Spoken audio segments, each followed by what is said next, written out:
আসসালামু আলাইকুম। বিডিকে ডাটার পক্ষ থেকে আমি রকি আছি আপনাদের সাথে। এই মুহূর্তে যারা আমার এই ভিডিওটি দেখছেন সবাইকে জানাচ্ছি আন্তরিক শুভেচ্ছা এবং অভিনন্দন।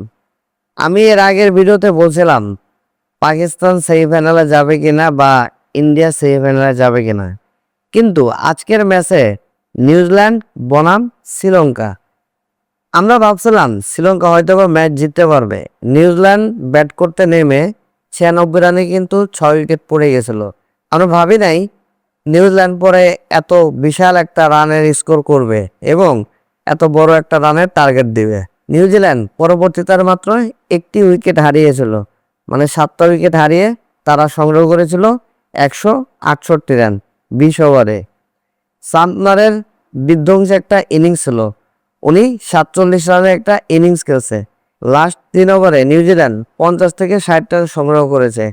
ওইখানটায় ম্যাচের আমি মনে করি টার্নিং পয়েন্ট, এবং ওখানেই ম্যাচটা আসলে ঘুরে গেছে। নিউজিল্যান্ড সবাই ভাবতেছিল যে 130 রান বা 40 রানের ভিতরে নিউজিল্যান্ড অল আউট হয়ে যাবে, কিন্তু 6 উইকেট যাওয়ার পরে যে খেলা দেখালো নিউজিল্যান্ড, আর উইকেটই পড়লো না, 50 রানের একটা পার্টনারশিপ গড়ে ফেললো এবং সেখান থেকেই কিন্তু নিউজিল্যান্ড আর পিছনে ফিরে তাকাতে হয়নি। নিউজিল্যান্ড 168 রান 7 উইকেট 169 রানের টার্গেট দিল। শ্রীলঙ্কা ব্যাটিংয়ে নামলো। শ্রীলঙ্কা ব্যাটিংয়ে নেমে শুরুতেই তারা প্রথম নিশাঙ্কার উইকেটটা হারালো। প্রথম নিশাঙ্কা বলই বুঝতে পারলেন না, একবারে বোল্ড আউট হয়ে গেলেন। তো এরপরে শ্রীলঙ্কার ব্যাটসম্যানরা শুধু আসা যাওয়ার মিছিলে ছিল, কেউই আসলে মাঠে দাঁড়াতে পারে নাই। শ্রীলঙ্কার কোনো ব্যাটসম্যানই ভালো কোনো পারফরমেন্স ইনিংস করতে পারে নাই। সর্বসাকুল্যে শ্রীলঙ্কা 107 রান করলো 8 উইকেট হারিয়ে। 61 রানের জয় পেল নিউজিল্যান্ড। নিউজিল্যান্ডের এখন পয়েন্ট টেবিলে দ্বিতীয় অবস্থানে অবস্থান করতেছে এবং 1 নম্বর অবস্থান করতেছে আপনারা জানেন ইংল্যান্ড। 2টা ম্যাচ খেলছে, 2টা ম্যাচই জয়লাভ করছে।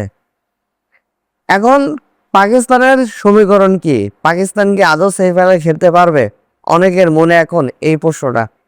পাকিস্তানের সাথে যে শ্রীলঙ্কার ম্যাচ আছে, সেই ম্যাচে পাকিস্তানকে অবশ্যই বড় ব্যবধানে শ্রীলঙ্কাকে হারাতে হবে এবং নিউজিল্যান্ড বড় ব্যবধানে ইংল্যান্ডের কাছে যদি হেরে যায়, তাহলে একটা সমীকরণ আসতে পারে। এছাড়া কোনো সমীকরণ আমি দেখতেছি না।